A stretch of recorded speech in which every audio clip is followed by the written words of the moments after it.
Buenos días, estimados alumnos de la asignatura de Administración General de la Maestría en Administración Educativa. Todo tiene que terminar y nuestro curso terminó ya. Quiero darles las gracias por el entusiasmo con el que participaron y no quiero cerrar el curso sin antes hacer un énfasis con respecto a la utilidad y al propósito de esta materia. Durante esta asignatura hicimos una travesía a través de las principales teorías de la administración, del pensamiento administrativo, y que de alguna manera nos refleja los diferentes momentos de la administración que podemos visualizar o inclusive promover dentro de la dirección de una organización escolar. Para ello, me interesa mucho que les quede perfectamente claro que el devenir del pensamiento administrativo lo tenemos que analizar desde una perspectiva histórica y comprender cómo la teoría fue el resultado de que alguien se ocupara de documentar lo que estaba pasando en ese momento y cuáles eran las herramientas tecnológicas, que la tecnología no solamente se refiere a la ciencia aplicada ni a lo digital, sino a cualquier, digamos, herramienta, inclusive las conceptuales, también se le denomina tecnología. Entonces, de acuerdo a los momentos históricos, a los contextos sociales y culturales, políticos, se fueron desarrollando diferentes herramientas para que los equipos humanos trabajaran mejor. Por eso, hacemos este recorrido para identificar cuáles fueron las aportaciones y que ustedes tengan la capacidad de realizar análisis con un fundamento teórico, histórico y tecnológico lo suficientemente robusto, y que ustedes en su momento puedan hacer pues las innovaciones que requiera su organización escolar.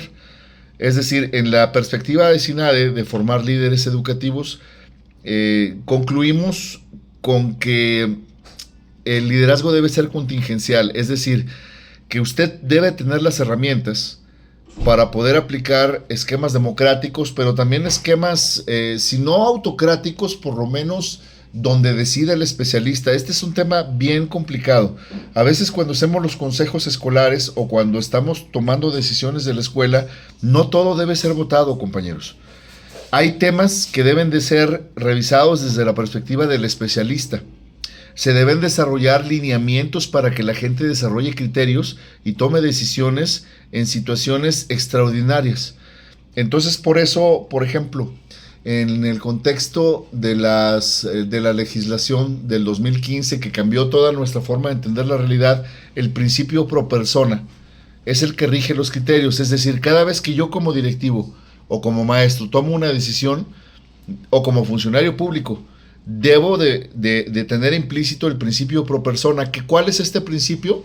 Es que toda disyuntiva, todo dilema tendrá que ser respondido o desarrollado o solucionado desde la perspectiva de la mejor opción para el usuario o para la persona, ¿sí? En ese sentido, este criterio o este principio nos permite aplicar protocolos o nos permite desarrollar acciones donde no hay protocolos, pero bueno, ese no es el tema. Lo que quiero es hacer un breve recorrido. Las administraciones duras, las administraciones que están orientadas solamente al desempeño, sirvieron para establecer grandes momentos de la civilización humana. Es decir, las dos guerras mundiales están concebidas desde ese esquema de administración. Había que producir tanques, había que producir aviones y había que producirlos de las maneras más eficientes.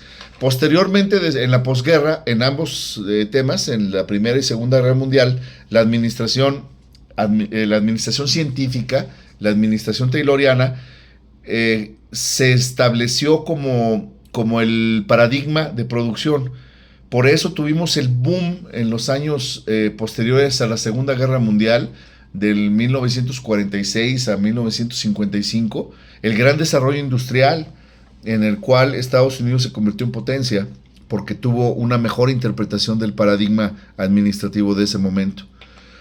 Posteriormente, cuando ya no hay una guerra que implique que el que produzca más armas vaya a ganar y la sociedad se estabiliza, entonces empieza la preocupación con respecto al ser humano, al cómo se siente el ser humano, y ya posteriormente, en los años 60, 70, el desarrollo organizacional empieza a reflexionar en cómo desarrollar sinergias de equipo para producir mejor y para producir no solamente productos, válgame el pleonasmo, sino también producir bienestar.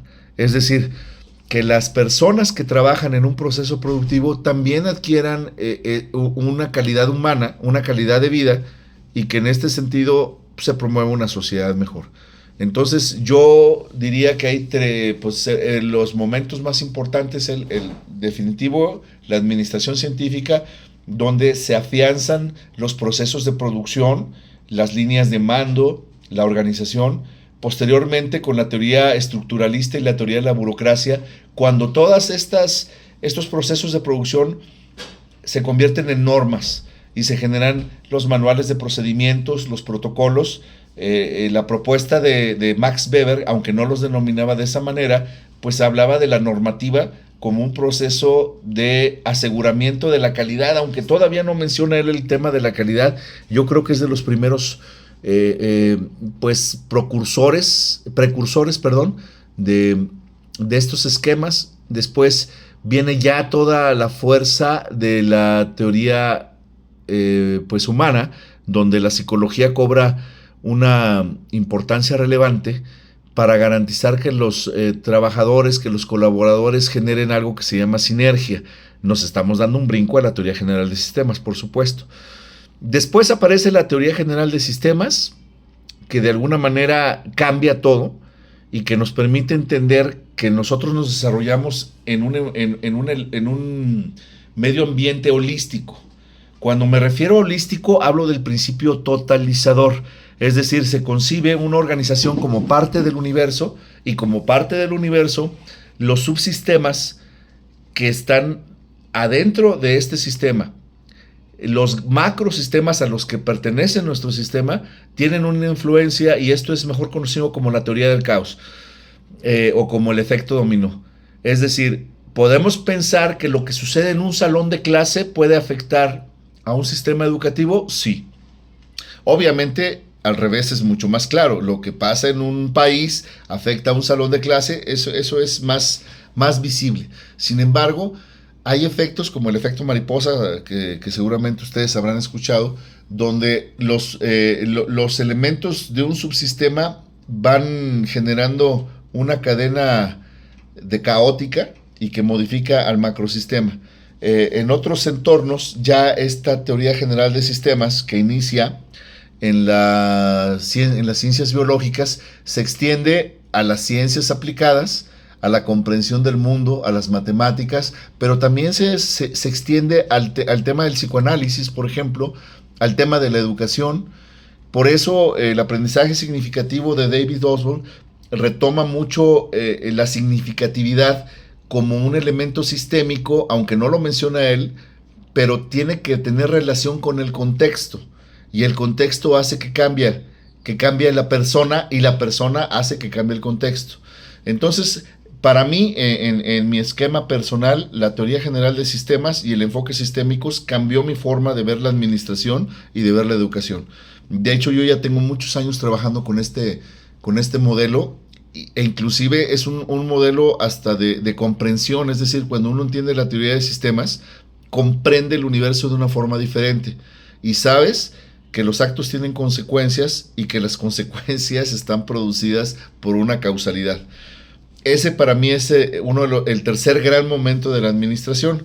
Y finalmente, las últimas teorías que revisamos fueron las teorías contingenciales. Es decir, la teoría contingencial de la administración es como un ejercicio ecléctico en el cual yo tengo un background, y eso es lo que aspiramos con esta materia, que usted tuviera este gran background de teorías y donde usted pudiera aplicar, donde lo técnico es importante cuando hay que desarrollar procedimientos, hay que obtener desempeños. Apliquemos esta perspectiva. Hay muchas cosas que nos deja Taylor muy, muy importantes, como el tema de la supervisión, el tema de la unidad de mando, el tema de las jerarquías. Weber, repito, nos trae el tema de que todo lo que aprendemos lo tenemos que traducir a un esquema escrito bien fundamentado y procedimentado. Elton Mayo nos invita a reflexionar en la importancia de platicar y de escuchar la opinión de los colaboradores para generar mejores ambientes. Berta Lanfrey, desde la perspectiva sistémica, nos enseña que nosotros no nos desarrollamos en un vacío, sino que somos consecuencia y causalidad al mismo tiempo de efectos en la administración. Y finalmente las teorías contemporáneas, Drucker y otros autores, pues aplican toda este bagaje cultural o este bagaje conceptual en diferentes teorías.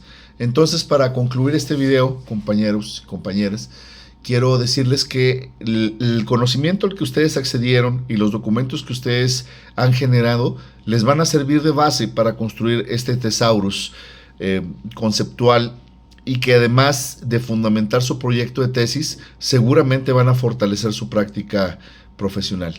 Me despido, muy agradecido por la oportunidad que me dio SINADE de coordinar este seminario y con ustedes, de haber compartido este espacio de desarrollo de conocimiento, con la esperanza de volver a conectarme con ustedes en otra materia, y también me pongo a sus órdenes. Fue un privilegio trabajar con ustedes.